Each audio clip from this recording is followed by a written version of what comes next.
Have you ever thought about how winners and losers have the same exact goals? Or have you ever set a goal, achieved it, and then lost motivation immediately after? Last summer, I was getting ready to move to Washington, D.C. Literally the day before, I met a new friend named Brandon, and he gave me what would become my favorite book of 2019, Atomic Habits by my man James Clear. So I had seen this book around and I thought it looked interesting, but I thought I needed to read The Power of Habit by Charles Duhigg before I read this book, and I hadn't read that book. Boy, was I wrong. This book changed my life, and I have never read, I don't even feel like I need to read Charles Duhigg's book at this point because this was so good. In this video, we're gonna cover who James Clear is, why he wrote a book called Atomic Habits, what's in the book, and how it will totally change your life. Clear starts out the book talking about where he's coming from. Long story short, he got hit in the face with a baseball bat really hard his sophomore year of high school.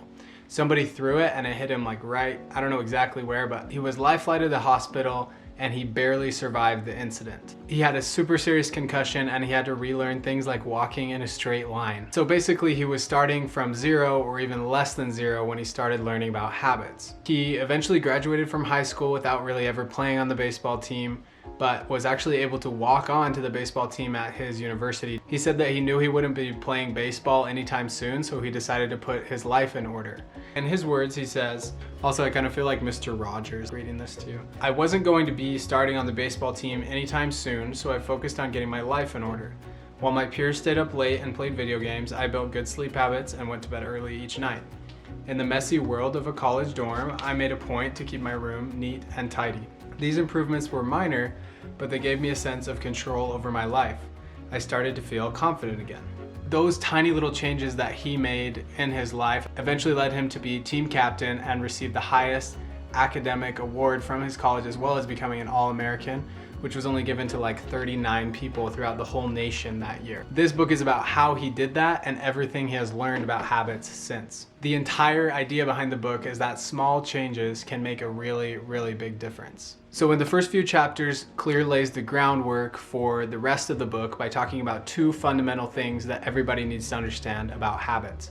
These are the core principles that really, really matter. The first one is the surprising power of atomic habits, or in other words, forget about goals and focus on systems instead. I absolutely love this principle, and here's why. Have you ever thought about how winners and losers have the same exact goals?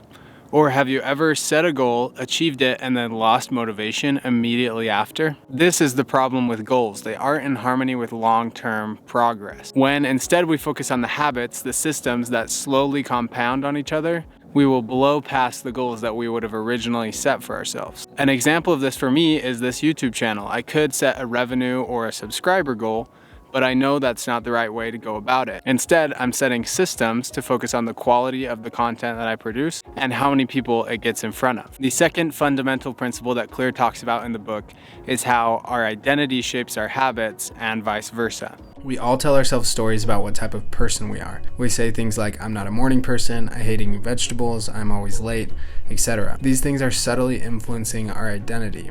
Once we decide we're not a morning person, then our subconscious wants to live in accordance with that, even if it means self-sabotage. It uses all the evidence in your life to start to form this identity. If you wake up late every day, you have some evidence that you are not a morning person. Changing this habit is simple. You need to treat the root of the issue, which is the story you're telling yourself about who you are. It's shifting your identity. I'm not going to tell you to go stand in front of the mirror and say, I am a morning person. Don't do that. Instead, decide who you would eventually like to change into and then prove it to yourself with small wins. James Clear says he has a friend who lost 100 pounds by asking herself, what would a healthy person do? And then by acting like that healthy person, she lost the weight. Eventually, she didn't have to ask because she was the healthy person. Same thing goes for waking up early. To start out, you just need to prove that you're disciplined 1 day a week. You can sleep in all you want on the other days, but get up early 1 day, then move it to 2 days, then 3. Pretty soon you'll start to believe that you are a disciplined person.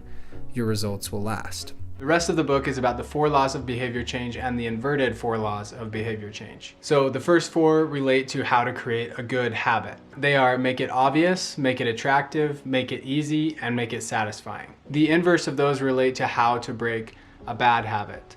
Make it invisible, make it unattractive, make it difficult, and make it unsatisfying. Before we talk about the 4 laws of behavior change, we have to cover what Clear calls the habit loop. Every habit exists in this loop. First, we have the cue, then we have the craving, then we have the response, which then gives us a reward. The cue would be something like seeing a cookie on the table. The craving would be the dopamine spike we get from the cookie. The response would be eating the cookie, and the reward would be the dopamine spike. If a behavior is insufficient in any of these 4 stages, it will not become a habit. If you eliminate the cue, the behavior will never occur. If you reduce the craving, you won't experience enough motivation to act. If you make the behavior difficult, you won't be able to do it.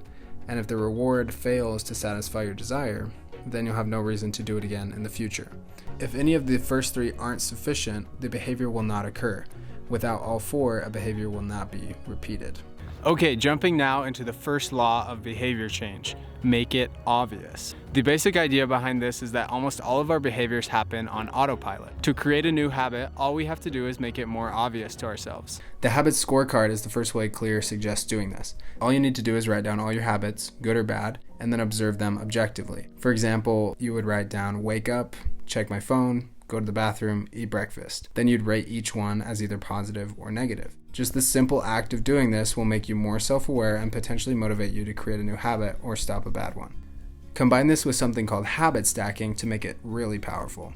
Once you've completed your habit scorecard, you'll have a framework for how you already do things. Look for spots in your current schedule where you can slide things in. After current habit, I will new habit. After I wake up, I will meditate for 10 minutes. When you slide those into your habit scorecard, you can start to replace negative habits with positive ones and make the cue for your new good habit the habit before it.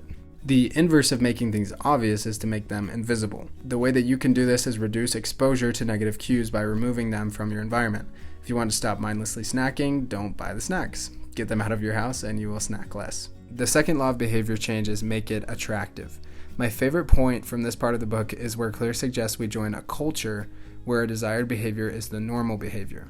The culture we live in determines which behaviors are attractive to us. Clear says that we tend to want to imitate the close, the many, and the powerful. It reminds me of the quote that says, "You are just the average of the 5 people you hang around the most." If you want to be more disciplined, you should join a Facebook group that talks about self-improvement. Simply by being part of this group, you want to share your results with them and you'll be more motivated to change. The inverse of this is to make a habit unattractive.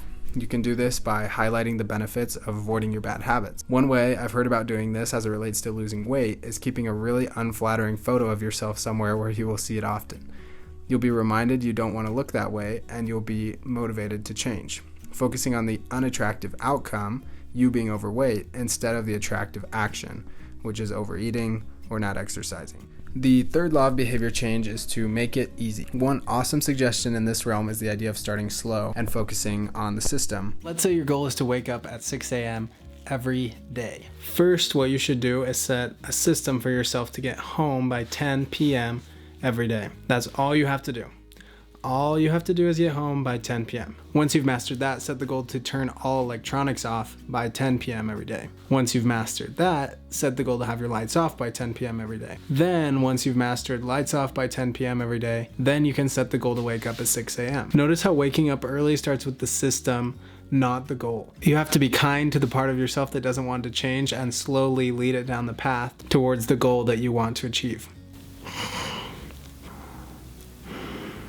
The inverse of making things easy is to make them difficult.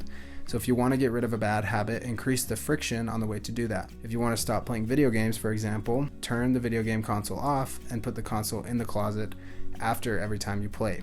Then each time you think about playing, you'll have more steps to complete. The fourth law of behavior change is to make it satisfying. This is the key to building the habit long term. It's the key to getting us to come back to the habit, and the rest are just to help us start. So one of my favorite ways to make a habit satisfying is to use a habit tracker. For the last 3 months, what I've been doing is tracking my finances, seeing how much I spend every day, how much I make every day, and literally tracking every single cent that goes in and out of each of my bank accounts.